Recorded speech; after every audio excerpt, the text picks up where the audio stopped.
This brief video is thinking about some of the tools we can use for enhancing clinical supervision, and the focus of this particular video is on core qualities.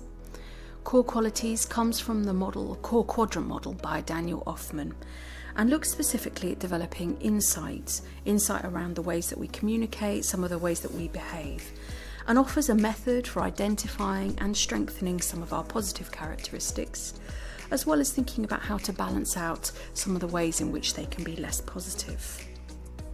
It's a model for understanding our qualities more fully and thinking about potential sources of friction with others as well as sources of development, and it uses these 4 quadrants to help make it clearer why we respond the way that we do. So in this video we'll go through each of these in turn.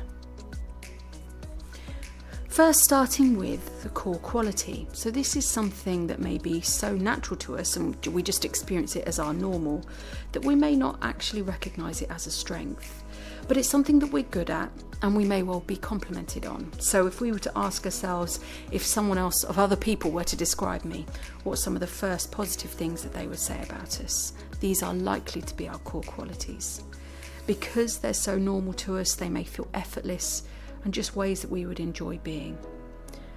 It also means that there's likely to be things we would expect or encourage in others.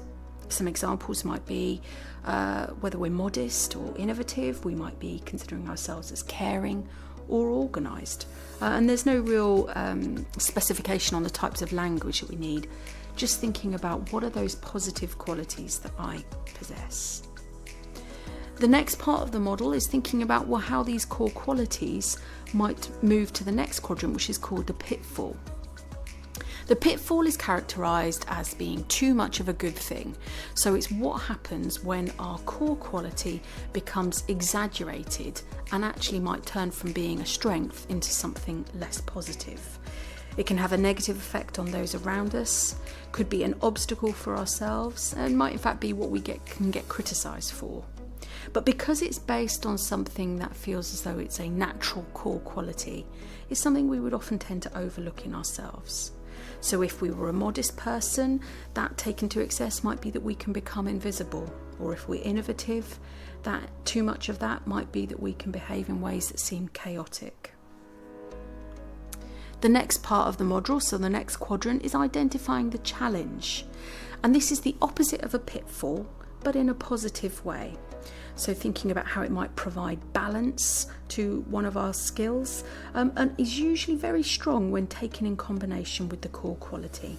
So an example of that might be if we naturally see ourselves as a doer, it might be that taken to excess, we may seem a bit impulsive.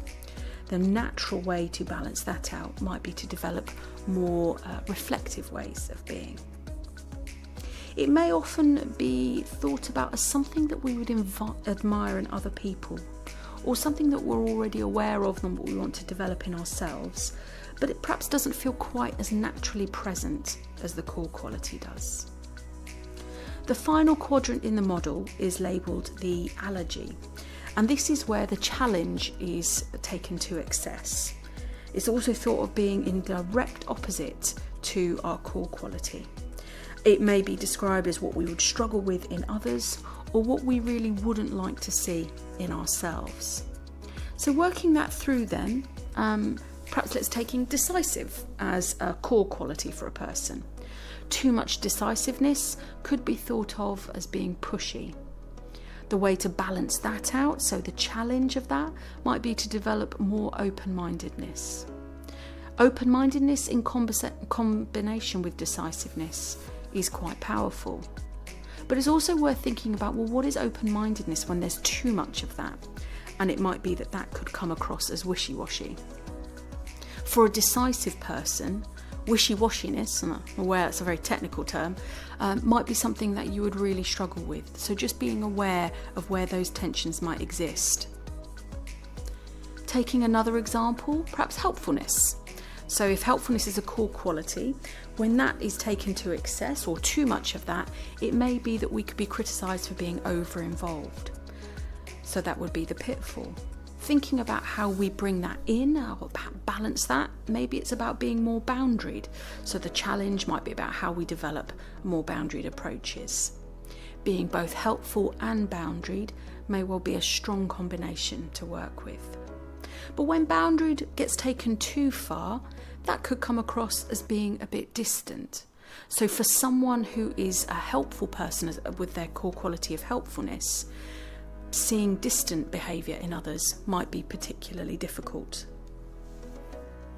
Now, we've worked through these in order, I guess, but that's certainly not the way you would have to develop your own way of filling in the quadrants. So it might be that you do start with the core quality.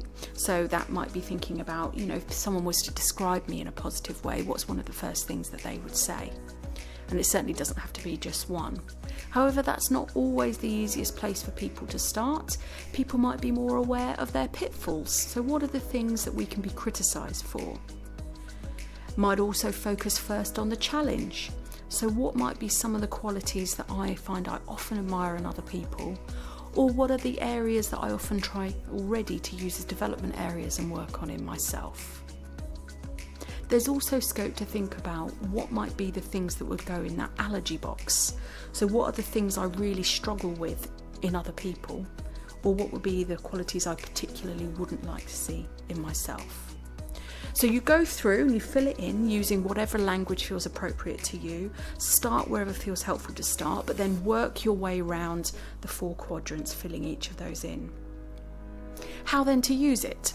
So it might be that with enhanced awareness of the pros and cons of various qualities that you either possess or are trying to work on, you might use this in your preparation for supervision, in thinking about how you bring in more of your challenge and mindful of your pitfalls in the work that you're doing. It might be that you also think about this more directly within the supervisory relationship.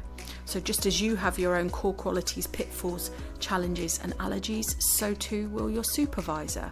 So being able to have a conversation around what those are and if there are any that may conflict with one another, and then how you'd manage that. There's a reference here for written materials, and there's also a website linking to Daniel Ofman's work.